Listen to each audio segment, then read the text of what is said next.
Hi, எல்லாருக்கும் வணக்கம். இனிய புத்தாண்டு வாழ்த்துக்கள். நான் இன்னைக்கு சொல்ல போகிற கதை நேயம். ஒரு அப்பார்ட்மெண்ட்டில் ஒரு 80 வயசு பாட்டி இருந்தாங்க. அவங்க பசங்க, பேரன், பேத்தி எல்லாமே ஒரு ஆக்சிடெண்ட்டில் இறந்துட்டாங்க.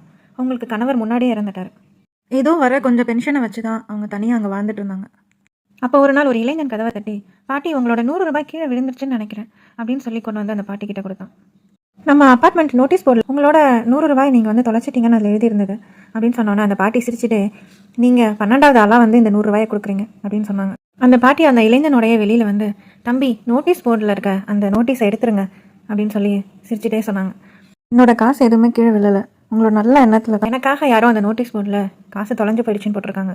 இவ்வளோ அன்பாக நீங்கள் எல்லாருமே வந்து எனக்காக காசு கொடுத்துட்டு போனீங்க, எனக்கு ரொம்ப சந்தோஷமாக இருக்குது அப்படின்னு அந்த பாட்டி, இது தேவதைகள் வாழ்கிற இடம் அப்படின்னு எழுதி வச்சுட்டு போப்பா அப்படின்னு சொன்னாங்க. இந்த கதையிலேருந்து என்ன சொல்ல வர்றாங்கன்னா, எவ்வளோதான் வயலன்ஸ் அதிகரித்தாலும் அந்த மனிதாபிமானத்தோட பவர் அதிகம்.